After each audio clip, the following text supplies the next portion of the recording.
quand je serai vieux, j'aurai envie d'avoir des histoires sympas à raconter à mes petits-enfants, des histoires dont je suis fier et qui ont du sens, tu vois, des trucs, être fier de choses que t'as fait dans ta vie. Et en général, c'est pas avoir une belle bagnole, c'est pas gagner plein d'argent, c'est des trucs qui vont vraiment au-delà, quoi. Salut l'équipe et bienvenue dans un nouvel épisode de Déclic et des claques, l'émission qui t'inspire de nouvelles vocations. Pour rappel, elle, Who called me princess?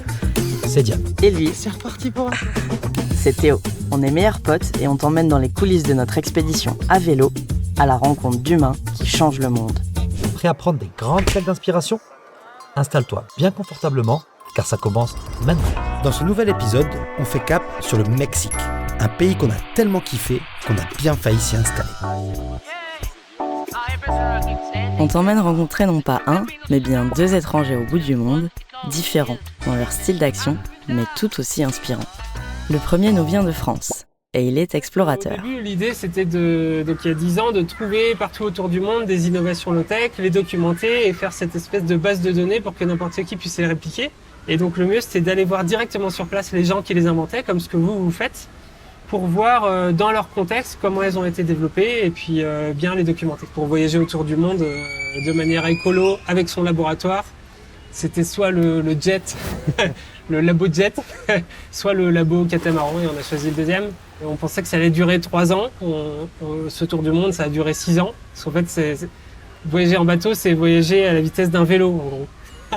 Donc c'est hyper long et puis en fait, à chaque fois, c'était passionnant. On a rencontré plein de projets, etc. On s'est arrêté dans 25 pays, on a étudié plus de 50 low-tech. Et à chaque fois, ça prenait du temps aussi de les essayer à bord du bateau. Mais par contre, ça a été 6 années passionnantes. À rencontrer des gens autant à New York que dans le fin fond de Madagascar, sur des thématiques comme la communication à Cuba. Super, merci Coco pour la transition, puisque notre deuxième invité nous vient lui de Cuba, et sa manière de s'engager, c'est à travers la poésie. Siempre mi arma de combate ha sido la poesía, la improvisación de versos, porque lo que tú transmites a través de una poesía, a través de un canto, llega mucho más que cualquier discurso que tú hagas. ¿Y cuáles son los mensajes que quieres comunicar a través de tu poesía? A través de mi poesía soy un promotor del amor, del no al resentimiento, al odio. Estoy comprometido con el cuidado del medio ambiente y la salvación de nuestro entorno natural, porque el ser humano todavía no toma conciencia de que estamos fabricando nuestra propia desaparición. Et s'il y a bien une chose que ces destins croisés sont venus nous partager, c'est que vivre de sa passion, c'est possible, et je dirais même mieux qu'on a tout à y gagner. Mais avant de t'en dire plus, laisse-nous te raconter la magie de cette rencontre. Tout commence à Montauban, dans notre sud-ouest natal. Alors en plein préparatif de l'expédition, un beau matin, on reçoit les encouragements d'un certain Corentin, un aventurier pas comme les autres qui nous inspire depuis quelques années déjà. Depuis, on a sillonné l'Europe à vélo, avant de traverser l'océan à la voile, pour débarquer il y a quelques jours seulement au Mexique. Après avoir fait nos adieux aux galants non sans émotion, on décide de prolonger l'aventure avec 2 de nos équipières préférées. On part se réfugier dans le Chiapas, dans la fameuse ville de San Cristóbal de las Casas, histoire de se réhabituer à la civilisation. Seulement voilà, après des semaines au large, seul au monde et hors du temps, force est de constater qu'on a vraiment du mal à se reconnecter. Avec Théo, on se sent un peu paumé. On a l'impression qu'on commence tout juste à comprendre ce qu'on est parti faire avec ce projet, mais la durée initiale de l'aventure vient de s'écouler. Et puis, on vient seulement d'arriver de l'autre côté. Alors, ce serait dommage de ne pas en profiter. On fait route direction Puerto Escondido, avec un objectif en tête, réfléchir à notre avenir. Après avoir partagé un bon bout de chemin avec nos amis, on finit par se séparer pour reprendre nos aventures respectives. Tandis qu'on retrouve notre humour et qu'on commence à se réenraciner, une grande nouvelle vient tout chambouler. Corentin de Châtelperon serait de passage à Mexico et on pourrait l'y rencontrer. Sans hésiter, on plie nos bagages en 2 temps 3 mouvements et on file en direction de la capitale.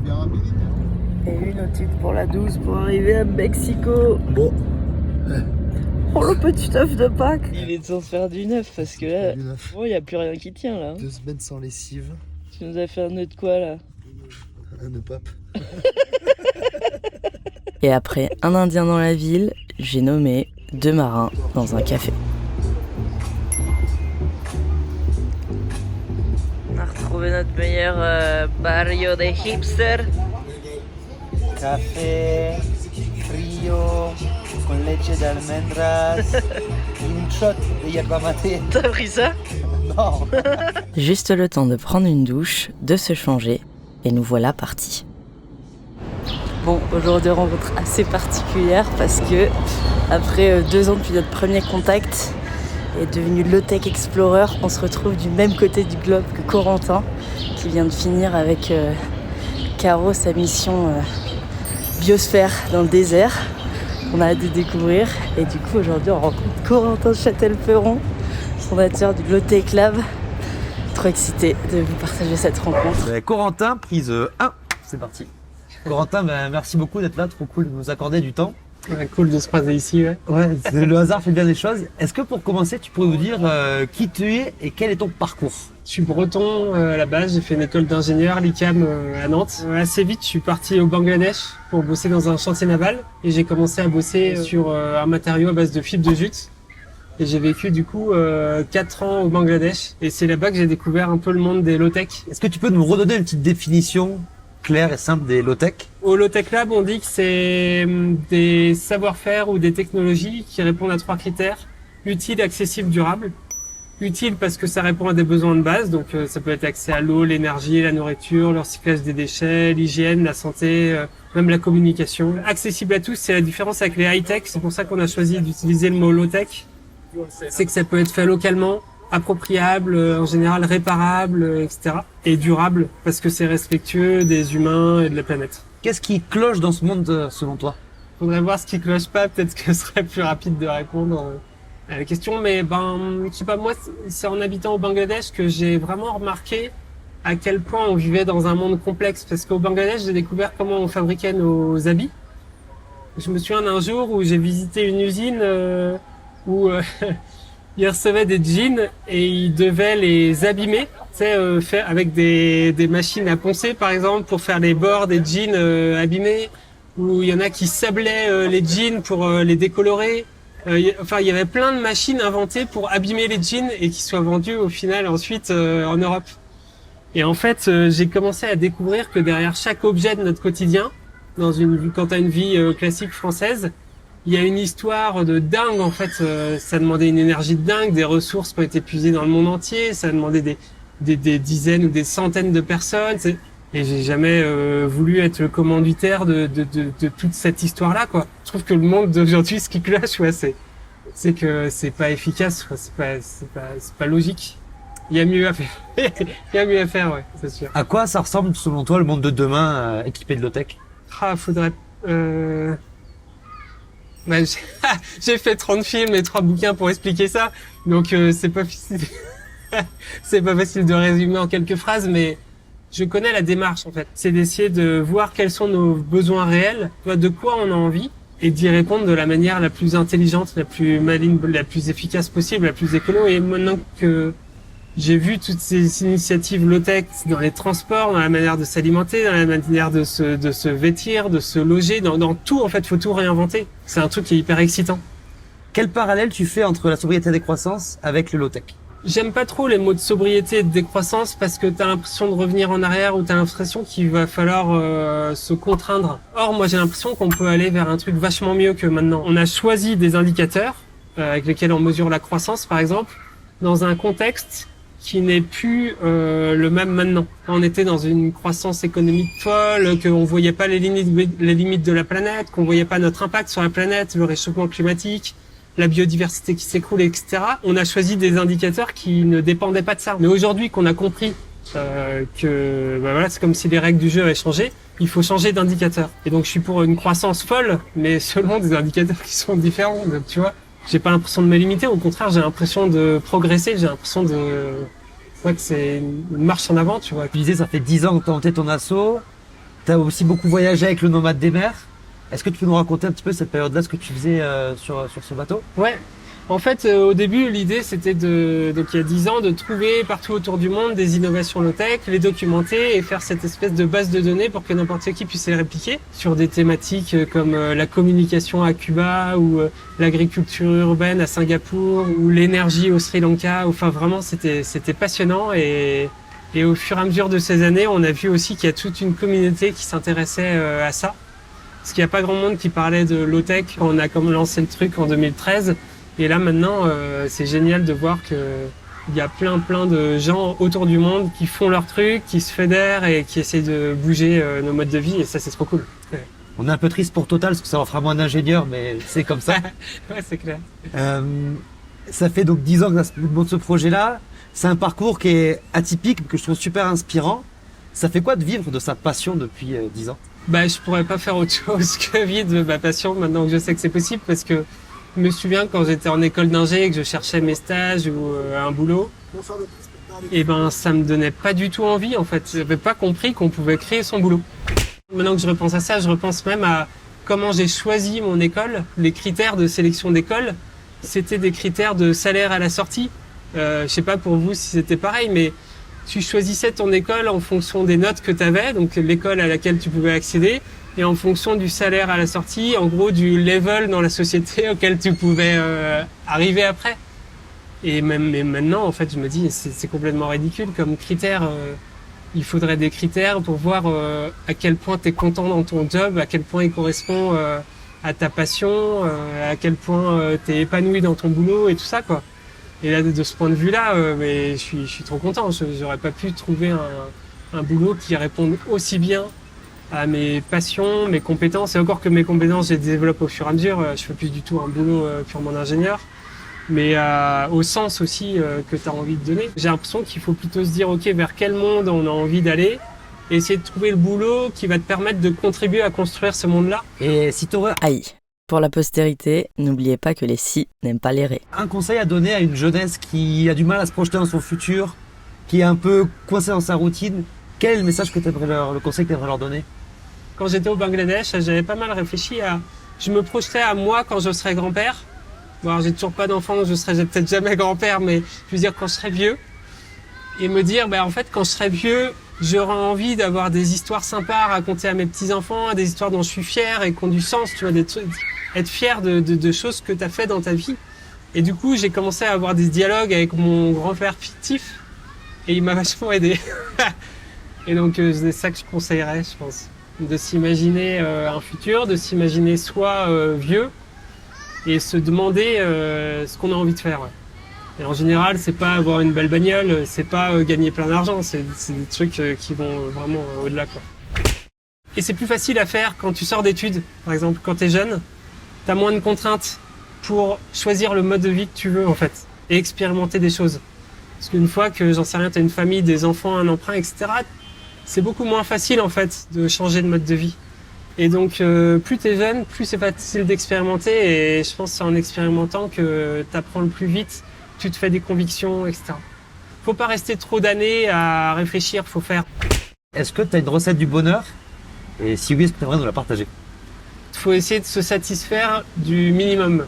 Si tu arrives à être content avec 3 fois rien, c'est la garantie que tu pourras être content tout le temps.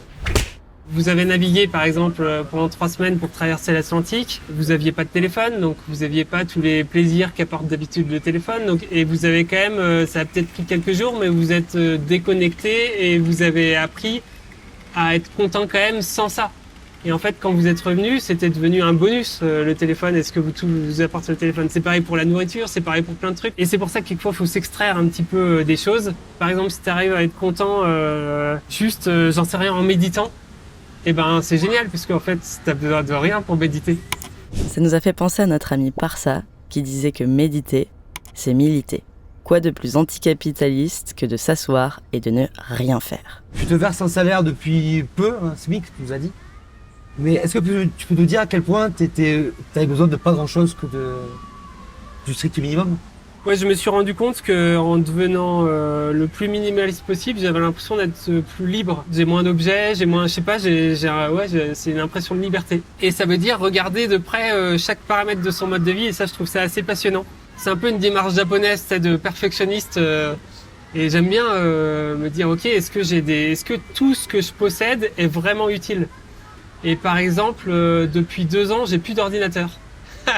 Parce qu'il y a un jour, je me suis rendu compte que, alors déjà, en étudiant l'impact, l'empreinte écologique et tout ça, je me suis rendu compte que c'est l'empreinte du numérique, l'empreinte qu'on avait, c'était principalement parce qu'on avait beaucoup de terminaux. On peut avoir plusieurs téléphones, une tablette, ordinateur, télévision, etc.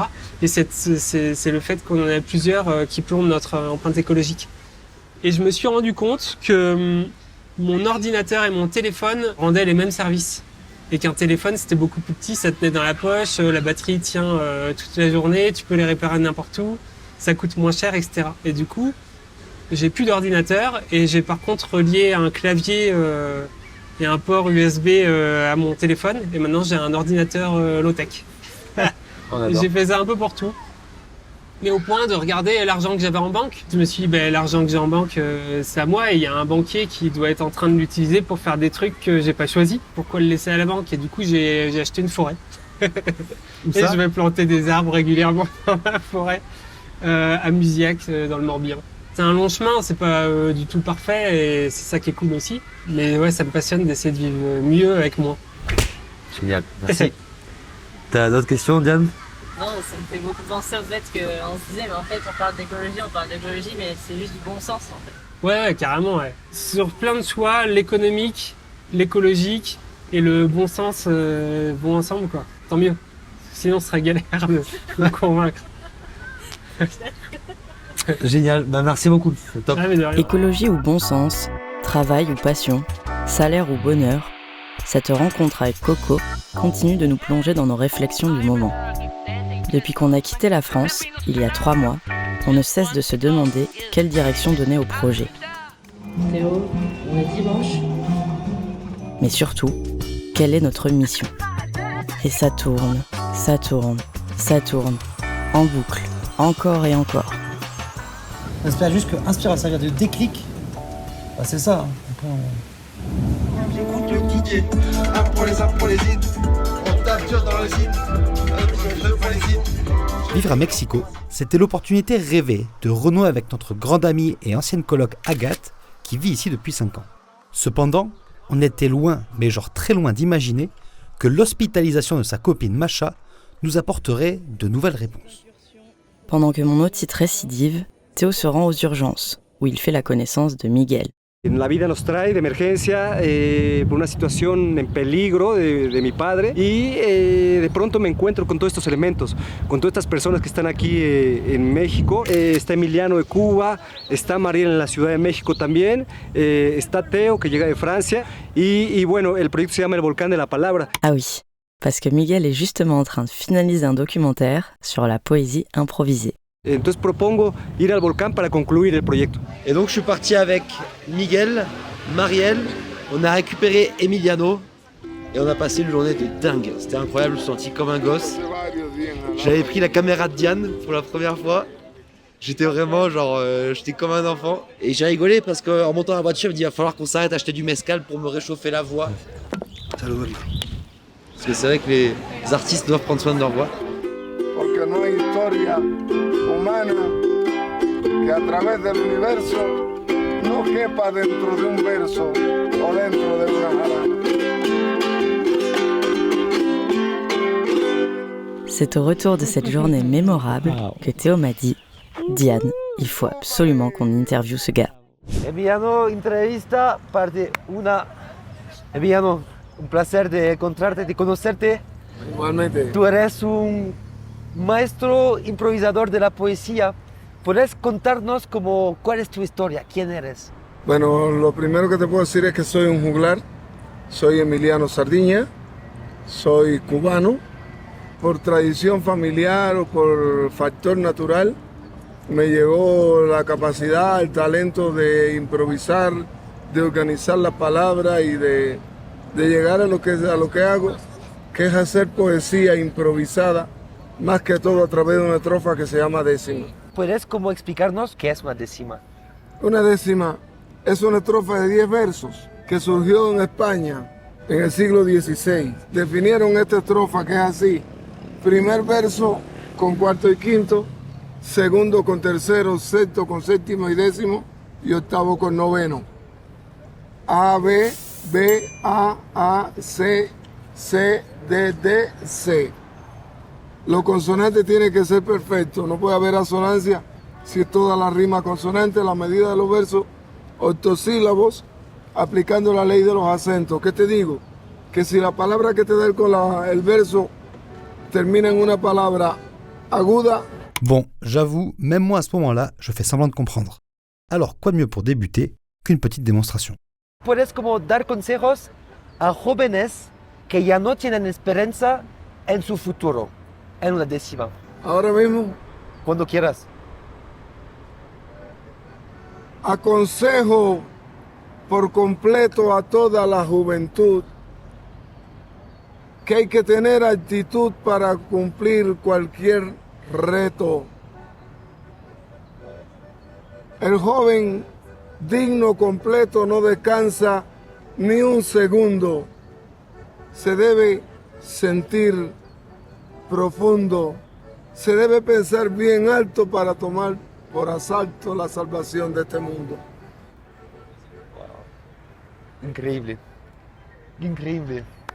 Eso es como wow. En tu opinión, ¿cuáles son los problemas más importantes de nuestro mundo? ¿Por qué estamos en esa situación tan rara?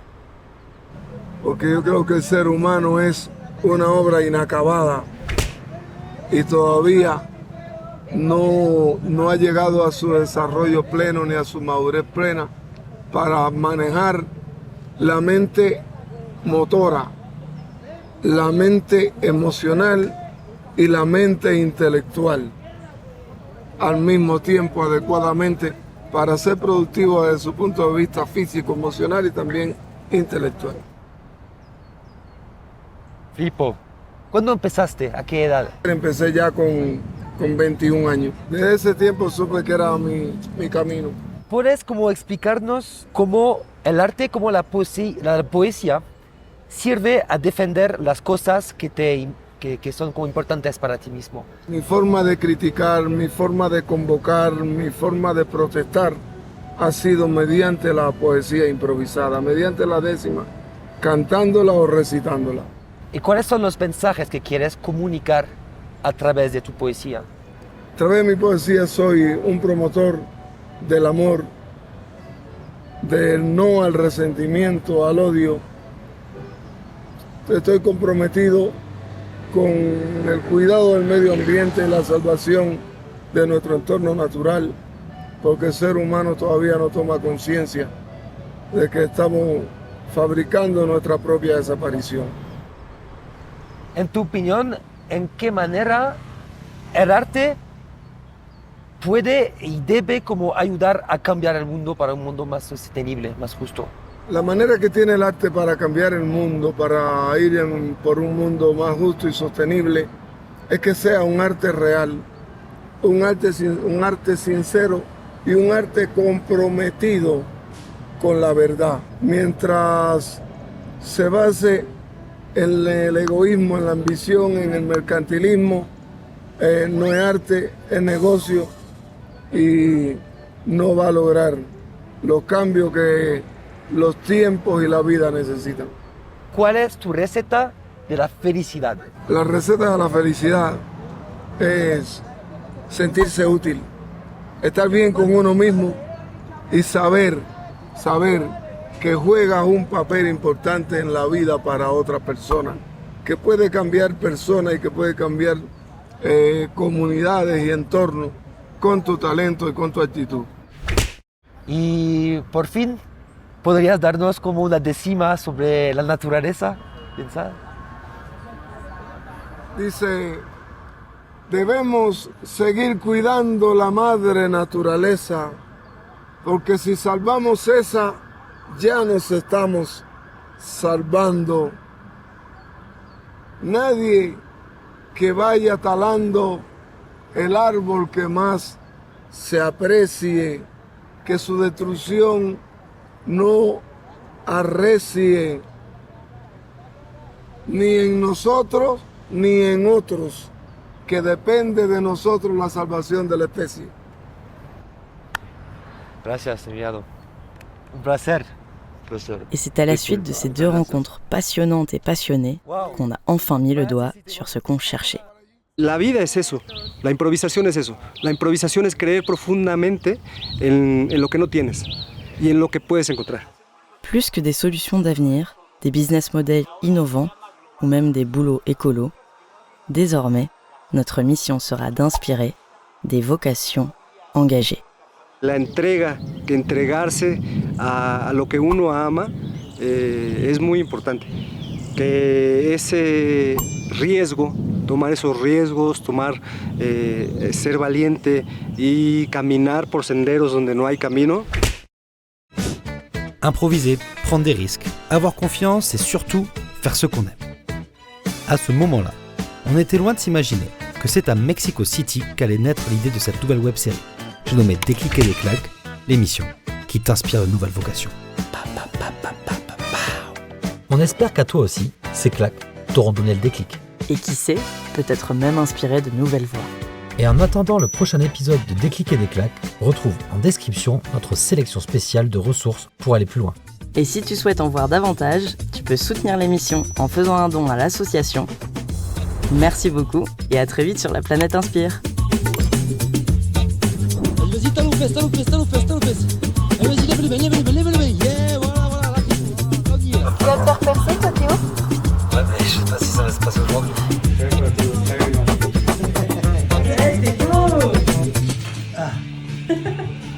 Voilà, c'est fait. En tu opinión, ¿qué nos hace falta para un mundo más feliz? Bueno, para un mundo más feliz creo que nos hace falta estar en el hoy, vivir el hoy, vivir el momento en toda su plenitud, con toda la atención, con toda la entrega. Normalmente siempre estamos en el futuro o en el pasado. Eso nos pierde de las cosas hermosas que pasan, de las personas mágicas que podemos encontrar, de los momentos más amorosos que podemos vivir. Cuando estamos en hoy, cuando estamos en este momento, es cuando se manifiestan las cosas más sublimes, más hermosas que hay en la vida.